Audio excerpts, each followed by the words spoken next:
Seja muito bem-vindo a mais um episódio Os Bastidores do Luxo, aqui na Casa da Inspiração do Brasil, no Pinterest.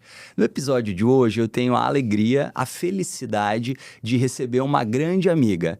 Ela que fala de café, de hospitalidade, de receber bem. Ela que fala inclusive sobre cafés especiais há mais de 2 décadas. Antes desse assunto não está no hype ainda. Ela que descortinou esse mercado, pioneira de verdade. Que honra e que tremenda alegria estar aqui recebendo essa amiga e essa escola, que é Gelma Franco. Seja muito bem-vinda. Nossa, honra minha de estar compartilhando a minha paixão por café com você. Gelma, querida, hoje o assunto café gourmet, que é diferente de café especial, e você vai explicar um pouco mais sobre isso, tá no hype, né? Parece que café é moda, e eu queria entender primeiro de você, quando que esse amor entrou na sua vida, e quando que você, de alguma forma, começou a revolucionar o mercado brasileiro, falando sobre cafés especiais. Quem conhece o barista, reconhece Gelma Franco, mas quem ainda não conhece você, conta pra gente essa história. Olha, tem uma nova geração, essa geração que nem era nascida quando a gente começou a contar a história de cafés especiais, porque eu não era uma habituê de café. Eu tomava café de forma social, porque muitas vezes o café me dava azia, me dava dor no estômago. Eu falava, olha, ok, vou tomar para agradar, mas não é a bebida. Eu não achava que era uma bebida saborosa, que era uma bebida para ter prazer. E até descobri que existiam, sim, cafés de excelente qualidade, feitos no meu país, mas que ninguém sabia. E aí a minha história com o café começou muito com uma indignação. Olha, se tem, onde tem? Mas se tem no Brasil, nós somos grandes produtores, por que não tem isso para vender? Por que não existe lugares para a gente tomar esse café no Brasil? E você já morava em São Paulo? Já morava em São Paulo, período. procurava, mas eu fui descobrir que o Brasil tinha um café excelente na Europa, fora do Brasil. Eu estava na Bélgica, eu estava em Bruxelas, vi algumas galerias de arte, estava muito frio, entrei numa chocolateria que tinha café, e eu queria, na verdade, era me esconder do frio. E quando eu tomei um café, eu falei, mas isso não é café. Sim, é café. Mas como? É um café incrível para o meu paladar, que eu não conhecia aquilo. E no meio disso eu descobri... Que ano isso, mais ou menos? 2002. A gente está falando 24 anos 24 anos atrás. 24 anos atrás. E que eu falava assim... E eu vi que um dos cafés que me serviu, que eu tomei 3 para quem não tomava nada, e tinha notas de café brasileiro. Eu falei, caramba, a gente estudou isso na escola. Nós tivemos ciclos do café, né? O ciclo do café é importante na nossa economia. Mas onde está esse café no Brasil? Aí eu cheguei em São Paulo, comecei a procurar. Não existia um lugar que eu achasse que tivesse que me remetesse àquilo. Também eu costumo falar que é o seguinte, naquele momento lá, naquele dia, tem uma coisa chamada convergência também, né? É o local, a necessidade que eu tinha de estar ali, é uma bebida que me impactou, não porque ela era espetacular demais, mas é porque tudo se falou. E aí, sim, isso é experiência, né? Isso não deixa de ser experiência também, porque tudo se falou. Então, eu vivi um momento interessante ali. Quando eu cheguei em São Paulo, eu comecei a procurar, não encontrei. Eu venho da área de comunicação, eu venho da área de moda e de comunicação. E aí, quando eu descobri que não tinha, na minha indignação de saber que nós éramos os grandes produtores de café que somos até hoje, nós representamos mais de 40% da produção mundial de café. Caramba, não sabia desse dado. Esse ano vai chegar a 46 milhões de sacas de café. Isso representa mais de 40% da produção mundial. Nossa. E nós somos o segundo maior bebedor de café do mundo. Bebedor, não apreciador. Agora, então você imagina... A gente perde para quem? A gente para os Estados Unidos. Mas perde para os Estados Unidos pelo tamanho do país e também porque eles têm um conceito de beber café diferente do nosso, que eles bebem os cafés mais diluídos, né? Que eles chamam de americanos. Então, eu acho que é essa indignação, e eu conversava E como não tinha, eu criei. E eu não criei uma cafeteria, eu criei uma marca de café e desde o primeiro momento, boutique de cafés. Você imagina falar em boutique de cafés há 24 anos atrás e era o seguinte... Quando as um pessoas- café custava o quê? 60 centavos? Era quase, eram uns 80 centavos, mas era muito engraçado porque eu falo muito de empreendedorismo de nicho. Isso é nicho, mas boutique, o que você compra numa boutique? Algo exclusivo, né? Algo que tendência, algo que não tem em outro lugar. Mas alguém trabalhou muito Curadoria. atrás, a curadoria. E aí eu ia nas fazendas, pequenos produtores, eles nem acreditavam que eu queria colocar esse café no Brasil. Eu falava, mas o que você faz na terra para eu saber fazer? Não, você... Eles eram muito desconfiados, porque eles vendiam só para cooperativas. Eles não vendiam, eles não sabiam entregar no mercado interno. E eu falava, eu quero aprender o que você faz para eu saber torrar esse café, saber trabalhar esse café. E sou de uma época que não existia essas mídias todas. A gente não tinha essa escola que é aqui, a gente não tinha nada de mídias sociais, nada. E aí você foi estudar café? Eu fui estudar, mas eu aprendi muito fazendo, a dor do aprendizado, fazendo. A melhor fazendo, escola, né? A prática. Fazendo, jogando muito café fora, bebendo, porque você tem que ter parâmetros. Nós não tínhamos parâmetros de paladar. O que era cítrico, o que era muito doce, o que era amendoado, o que era notas, não existia. E os produtores de café, o Brasil tem 330 mil produtores de café. Nossa. Desses 330 mil, eu te garanto que até hoje, menos de 20% já provou a própria bebida. É surreal.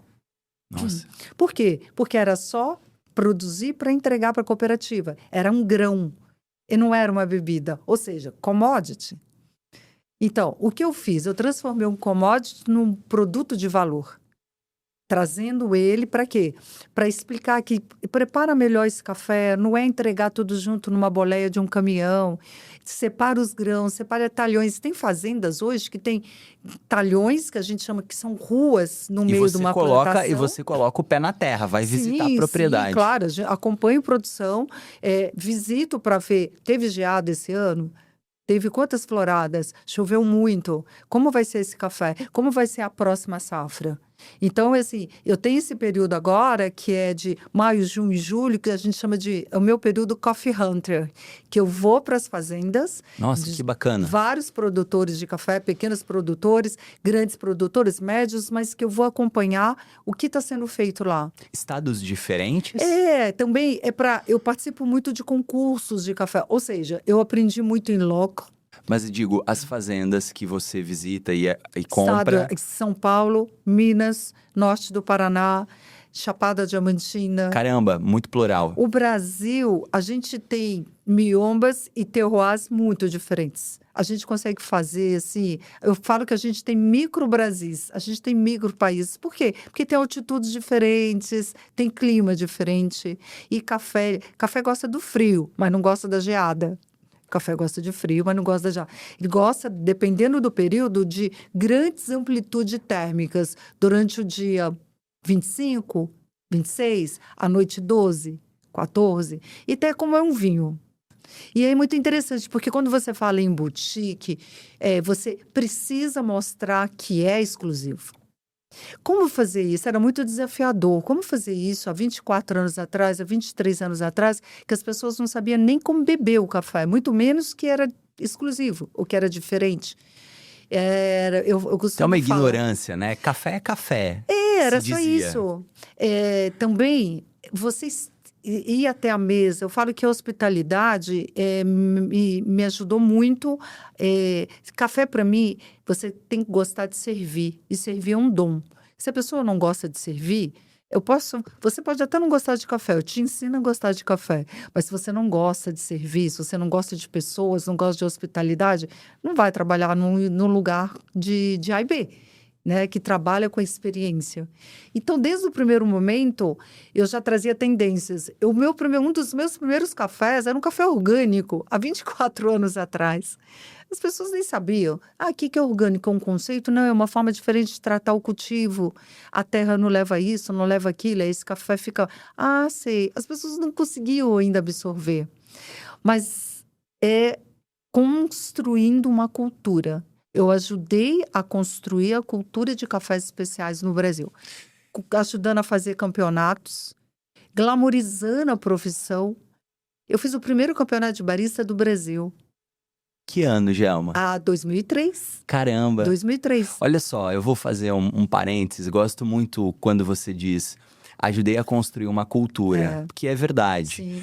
Hoje, a gente olha para o mercado de luxo, por exemplo, vamos fazer esse recorte, Sim. e a gente vê que a Ralph Lauren é uma marca de moda e hoje tem aí dezenas de cafeterias.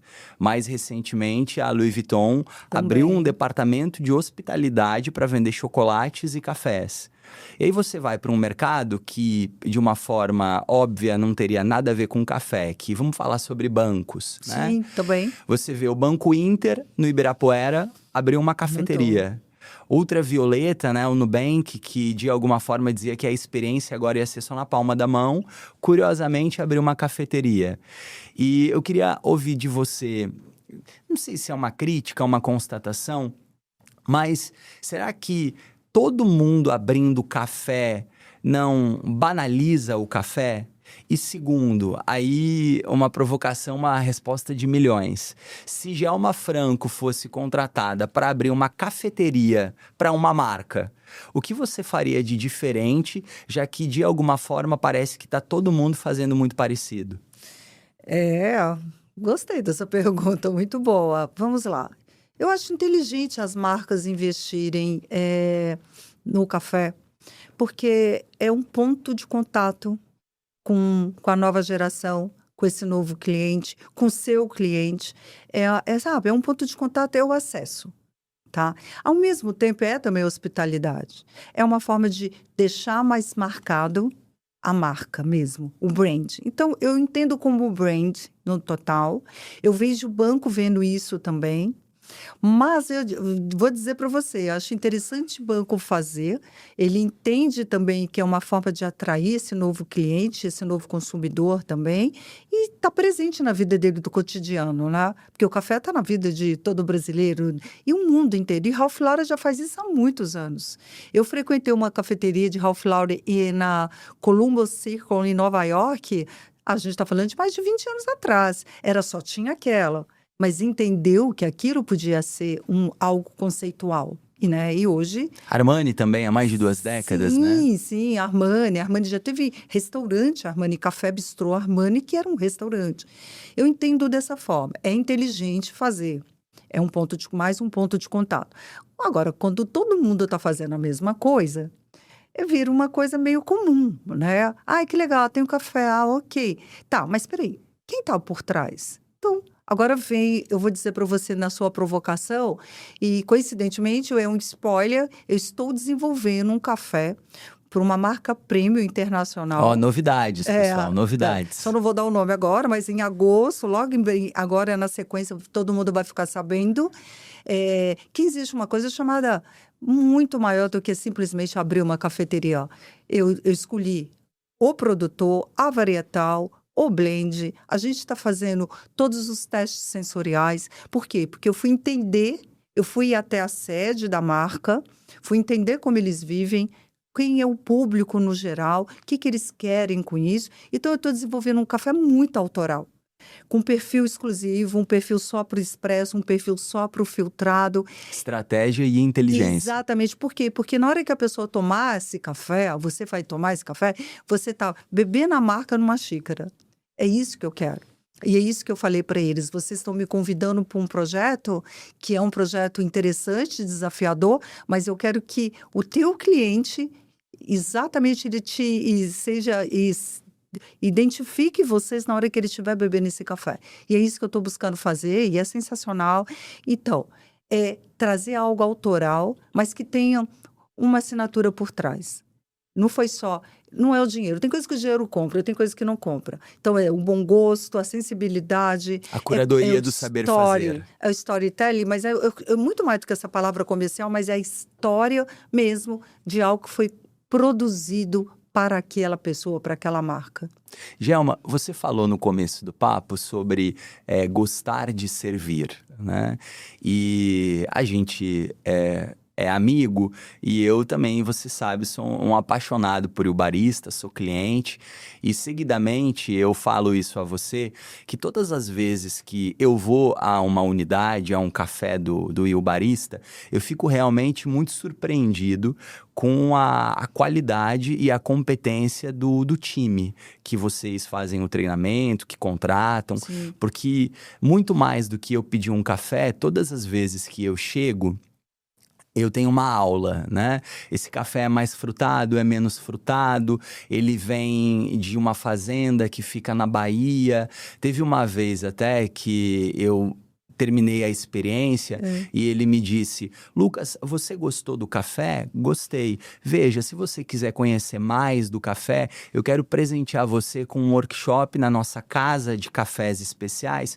Ou seja, você vive uma imersão de algo que habitualmente aqui em São Paulo você não está Não tem. acostumado a viver.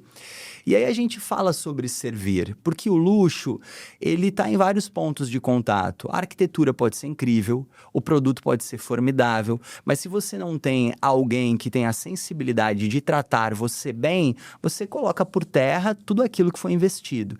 Então, eu queria que você compartilhasse um pouco o que é que a Il Barista faz com quem trabalha no seu time para ter essa régua tão alta de entrega. Porque aqui tem muita gente que nos assiste, que tem negócio, que quer se Sim. posicionar no alta renda. Qual que é a fórmula Gelma Franco nesses 20 anos aí para formar equipes? Desde o primeiro momento, eu entendi que a gente era... Essa é a missão da minha empresa, inclusive. Gente encantando gente. Sempre foi. Que lindo isso. Tá? É gente encantando gente. Isso está na nossa página do site desde o primeiro dia, desde 2003. Eu dou treinamento de cultura com a empresa, é feito comigo até hoje. E isso eu não terceirizo. Você não terceiriza o DNA da tua empresa, a sua essência. Isso você não tem como. Por isso que eu acho que grandes marcas, às vezes, se perdem, muitas vezes, porque elas ficam tão grandes que perdeu quem é a persona da marca. Quem é a persona? Quem é a persona da tal marca, da tal marca? Não, eu sou a persona da minha marca. Eu sou a persona nos bons momentos, nos momentos difíceis também, de talvez uma crítica, um problema, você tem que estar presente. Então, primeiro é isso, é dar a cara, mas dá também para eles, para que o time que trabalha com você, a segurança do que estou com você, vai lá. Você agora virou um especialista no que você faz. Vai lá, você tem confiança no que você faz. E eu sempre falo que na hora que você está ali, você está no teatro, você está no palco. Vai lá, dá o show. Porque você já tem um conhecimento. Então, a gente treina bastante. A gente vive uma fase... Estimula esse protagonismo do time. Eu deixo. Eles têm protagonismo. Eu deixo eles ajudar a dar os cursos. Quando eu percebo que já está mais pronto, a gente deixa eles, inclusive, ministrar os campings. E você já passou por algumas, você sabe que qualquer loja que você for, você tem essas pessoas mais habilitadas. É claro que a empresa cresce, você tem mais pessoas chegando, tem que sempre estar em treinamento, mas quem está em treinamento tem um crachá de treinamento, porque você tem que perceber que aquela pessoa ainda não está tão pronta e tem um sombra, tem alguém com ela. Em desenvolvimento. Sim, então é muito importante. Mas sabe que no meio disso tudo, Lucas, eu percebo o seguinte, se a pessoa não se vê no mercado de luxo, ele não é a pessoa certa para trabalhar ali. Mesmo que ele não tenha um acesso no sentido de posse financeira, mas ele precisa se pertencer. É um sentimento, né? É um sentimento. E o café especial, a boutique de cafés especiais e o barista, eu trabalhei a vida inteira para ser dessa forma. Você tem que se pertencer aqui. E pertencimento faz com que a pessoa... É mais que paixão, né? Porque se pertencer, você... E tá aqui, ó, fica no sangue, tá no uniforme, tá no gesto, tá na postura, tá na forma que cuida do cliente, que cuida dos utensílios. Eu tenho baristas que ficam lustrando a máquina de café, porque acha o equipamento de trabalho. São apaixonados. Sim, mas também eu levo em fazendas, eu acompanho colheita. Então, eu falo que eu consigo hoje, e hoje é muito, muito mais fácil com as mídias sociais, todo mundo em volta, aparecer um monte de gente que é especialista em cafés. Tá, mas quem é especialista mesmo que foi lá atrás e começou a história toda de glamorizar a profissão de barista? Porque não existia essa profissão no Brasil. Talvez você não saiba, mas eu ajudei a escrever a lei que oficializou a profissão no Brasil. Caramba, Não Gelma, eu existia. não É. sabia E a disso. gente comemora no dia 24 de maio a profissão, o Dia do Barista. Eu ajudei a escrever a Pioneirismo é LP. isso, né? É história. É. E é muito bacana, porque é valorizar uma profissão que nem existia, mas que todo mundo achava que era um atendente. Não é um atendente. Ah, é um sommelier? Não. O sommelier, ele pode até te explicar o vinho e te indicar. E isso harmoniza com tal prato que você escolheu, ou tal momento. O café, não. Se ele errar a medida, ele errou tudo. O café pode ser excelente, ele pode ter tido uma torra, todo um café microlote, mas ele errou a forma de fazer o café, você não sentiu nada. É técnica também. Técnica. Então, a gente tem muito treinamento. E mesmo assim, nós vivemos um mundo desafiador que falta gente, falta humano. A força humana de trabalho. Então, você tem que ter coisas que atraem mais as pessoas que têm interesse. Por isso que eu falo, café eu te ensino a tomar. Agora, gostar de gente, não. Você tem que gostar de servir. Então, a hospitalidade passa pelos detalhes. Passa pelos detalhes de trocar a xícara, de prestar atenção se o cliente quer que você fale do café ou não. Às vezes você está numa reunião, você ter a discrição de falar, não é o momento, deixa ele me fazer uma pergunta também. É isso, eu acho que passa muito pelo carinho, o cuidado. E quando você tem uma rede de cafés, uma boutique de cafés, e cafeteria, eu sempre falo que é um antro de todos os sentimentos. As pessoas vão no café para fazer reuniões, as pessoas vão no café para desligar, vai para um date, as pessoas vão para o café simplesmente para degustar um café e vão em café em família. Então, assim, é aconchego, é um espaço que tem que ser neutro ao mesmo tempo e as pessoas gostam de estar lá. Eu sempre falo que isso que é o meu maior prazer, é saber que a pessoa tinha uma outra opção e ela escolheu vir aqui. Então, quando você tem fãs da marca e você sabe que eu prefiro ir em tal lugar, eu prefiro acessar tal site, tal Instagram, tal página, eu prefiro vestir aquela marca, porque ela tem mais do que um produto. Eu gosto desse seu ponto de inflexão, que é escolher o vir até aqui. E a gente começa a compreender que o mercado de luxo é uma economia de curadoria. Sim. Você vai a uma loja de roupas, você vê que as araras estão distribuídas com roupas específicas. E é engraçado porque você vai pro Il Barista e você vê que essa inteligência se repete lá. Nas cores. Eu gosto quando eu vou no Il Barista, porque eu vejo que a vitrine, ela não tem 25 tortas de sabores diferentes. Ao mesmo tempo que eu já fui ao Shopping Cidade Jardim, porque eu tava com o desejo de comer a sua torta integral de banana. Ou seja, vocês realmente praticam isso, essa inteligência da curadoria. Eu queria que você falasse um pouco mais sobre isso, porque hoje eu vejo que vocês têm itens vendáveis que viraram, assim, quase que a cara da marca Il Sim. Barista de qualidade, né? Sim.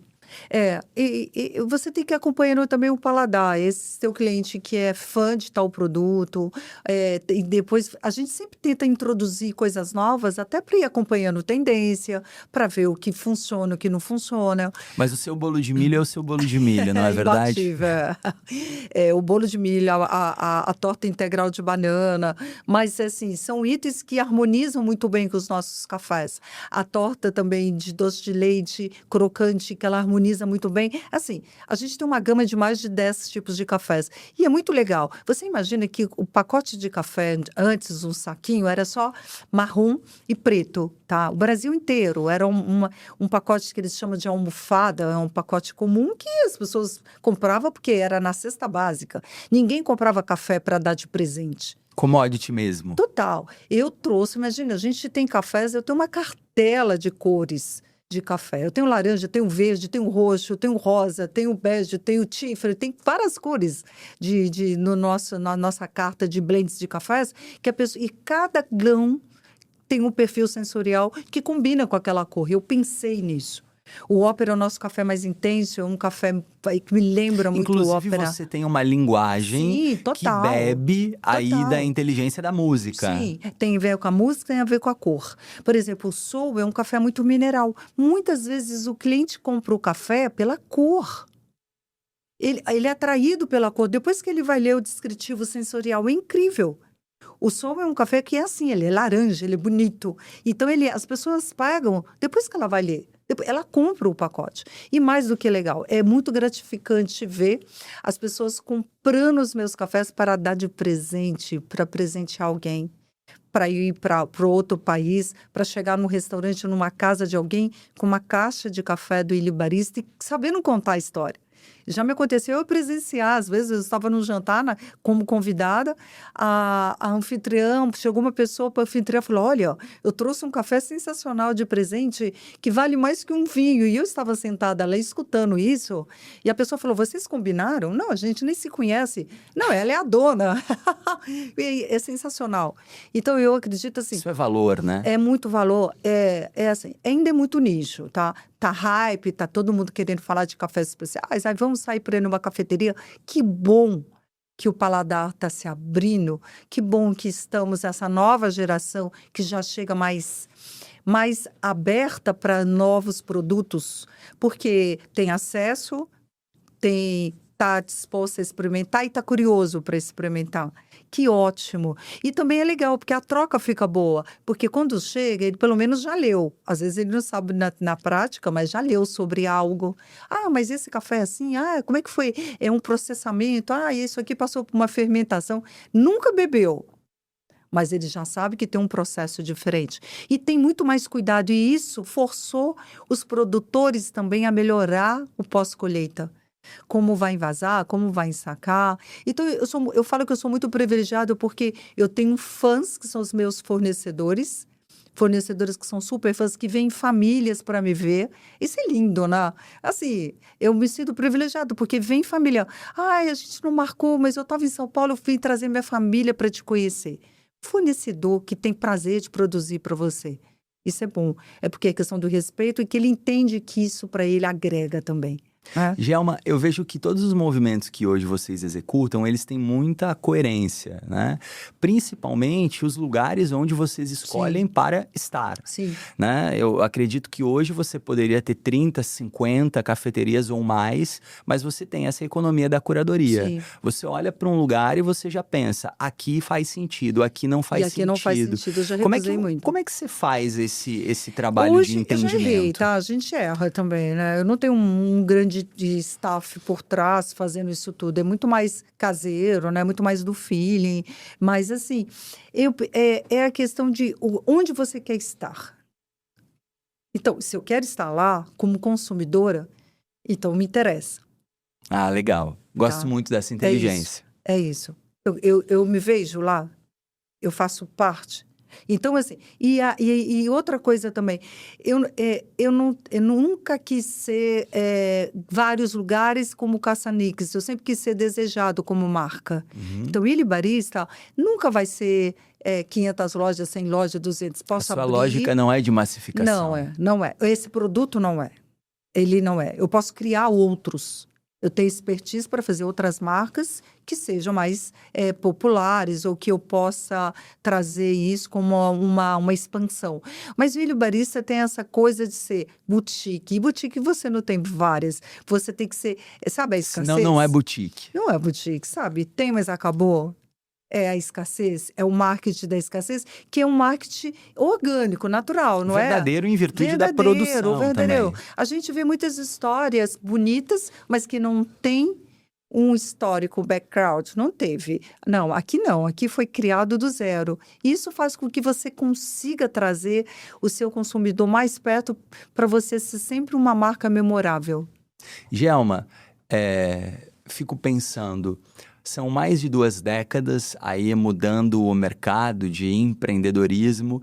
Como é que você se vê e a marca e o barista se vê nos próximos 10 anos, por exemplo? Você olha para o futuro e quer avançar de qual forma? Por isso que eu viajo muito, eu vejo tendência, eu vou em 2 feiras, no mínimo 2 feiras internacionais todos os anos. Eu não vou a feira só de café, eu vou em feira de varejo, eu vou em feira de moda. Por quê? Porque a gente está falando de luxo. É um ecossistema integrado. O ecossistema todo tem que se falar. E mais do que isso, o que é a carência do próximo? O que ele está buscando? Ele está buscando um novo acessório, ele está buscando o que através desse café? O que que eu tenho aqui? O que que eu preciso ainda fazer? Então eu percebo, eu me vejo muito continuando fazendo o que a gente faz de uma forma maior ainda, tá? Desenvolvendo mais produtos, uma linha de acessórios, e que cada vez mais eu esteja dentro da casa do consumidor, porque ele quis. Ele quis que a gente estivesse lá dentro. Isso é muito legal. E exatamente assim, e trazendo mais pessoas para entender o universo de cafés, que é muito amplo. Então, eu me vejo fazendo muito isso, a marca ficando cada vez mais forte, e realmente, e a Gelma persona, a Gelma gosta muito de conhecer, ajudar novos produtores a desenvolver novos produtos e continuar treinando pessoas. Gelma, antes da gente fechar, e eu sei que você faz isso porque tem um altruísmo genuíno em você, que é um trabalho também com mulheres Sim. e um café especial que, inclusive, parte da sua arrecadação tem uma doação para um fim Sim. filantrópico. Queria que você contasse um pouco mais dessa história. Isso agora, 11 anos, 12 anos agora nesse ano, a gente traz... Eu desenvolvi um café feito só por mulheres e eu queria que esse café ele abençoasse de alguma forma outras mulheres. Então, quando eu comecei com o projeto, eu pensava assim, eu preciso devolver algo para a sociedade. Que pouco. bonito. Que seja, né? Mas é um trabalho pequeno, mas eu preciso devolver algo. Porque eu sempre vi o café também que ele tem que ter um fundo social. Tem que ter um fundo ambiental, fundo social. Não é só um fundo comercial, ou então é uma paixão pelo business em si. Não. Você tem que ter um propósito também. E eu comecei a fazer esse café buscando. Primeiro, não existiam mulheres produtores de café. Não tinha. Existia, alguém lá faz, mas existe um café feito só por mulheres? Não. Então eu criei. E eu fui buscar. Uma primeira produtora, eu vou contar muito rápido, mas a história é muito interessante, que eu liguei para um produtor já do Espírito Santo, eu falei, você conhece alguma cooperativa que tenha mulheres fazendo café? Não, mas tem uma moça aqui perto que ela tem não é, ela tem lá umas outras mulheres que trabalham com ela numa lojinha pequena e que ela gosta dessa parte e ela é muito social, cuida da parte social da cidade. Vou te conectar com ela. Me conectou, me colocou com uma pequena sitiante. Eu falei, eu vou comprar seu café. Ela falou, mas como você vai comprar o grão, não sei o que, ela não sabia nem como mandar. Eu vou aí. Aí esse grande produtor me ajudou, levou o café dela para mim logisticamente e eu fui até lá para poder pagar o café. Porque o que eu faço? Eu compro, digamos que custa R$ 4.000 uma saca. Eu falo, eu vou te pagar 4.400. Esses 10% você abençoa as mulheres que estão aí com você, ou na costura, ou pagando um curso, ou indo numa feira que dá para pagar uma condução para essa pessoa ir até uma feira, ou seja, para abençoar aquilo ali, aquela entidade. E eu cheguei na cidadezinha, na época era cheque. A gente foi até lá, ela não tinha conta de banco, eu tinha que pagar, e o motorista de táxi me pegou do aeroporto, me levou até a cidadezinha, falou, mas o que a senhora vai fazer lá? Não tem nada lá. Falei, eu tenho que ir lá. Eu tenho que ir lá. E a cena era surreal, ela descendo assim um morro, era uma igreja, a prefeitura e essa salinha delas que era do lado. E ela tinha ficado tão impressionada na minha conversa com ela no telefone, que quando eu cheguei, elas estavam todas lá fora me esperando com uma blusa rosa. Era um evento para elas. Como que essa mulher saiu de São Paulo e vem aqui para conhecer a gente? Então, entendeu? É isso. E aí elas passaram a fazer cafés mais, se organizaram melhor, passaram a vender para outros. Aí deu um boom de todo mundo querer falar sobre café de mulheres. Então, assim... Há mais de uma década. Há mais. É muito bacana, porque assim, é impulsionar o outro a fazer também. Né? É valorizar o trabalho do outro. É pouco, né? A gente fala que é tico. A multiplicação do crescimento. Então, esse café aí a gente faz todo ano. Agora eu compro café de mulher e é uma produtora, uma parceira. Te convido, inclusive, quando você quiser na fazenda dela, você vai. Ela vem a São Paulo. Ela é uma grande personagem junto com as produtoras, chama Marisa Contreras. Ela faz um café que ela não tinha altitude, mas ela tinha muita atitude para fazer um café bom, maravilhoso. Então, ela me entrega esse café feito por ela. eu beneficio, eu torro, e a gente coloca no pacote, vende e faz uma festa. Você já é meu convidado. A gente vai divulgar bastante, que na primeira semana de outubro a gente faz uma honra. a celebração dessa safra, na nova safra do café. E a gente abençoa as entidades que trabalham com mulheres em tratamento de câncer, e a gente quer cada vez mais fazer, olha, é um pequeno gesto que eu tive, mas você também pode. As contribuições poderiam ser até maiores. Não são porque a gente precisa de mais gente envolvido no Conte projeto. comigo nesse processo. E esse café é lindo. Ele é rosa, ele chama Lavin Rose. E beba você também essa causa. Que bacana. Pessoal, esse fim não foi combinado previamente, mas a gente tem aqui uma lição de Djalma Franco, que luxo mesmo é fazer o bem circular, é fazer da generosidade e da solidariedade o tom da nossa própria vida. Djalma, de coração, muito obrigado. Que felicidade estar com você. Obrigada. Pessoal, a gente se vê então até o próximo episódio. Obrigado pelo seu carinho, pela sua escuta, presença e audiência. A lição hoje é essa: o bem, a hospitalidade e o luxo fazem parte da nossa vida. Até o próximo episódio. Tchau, tchau.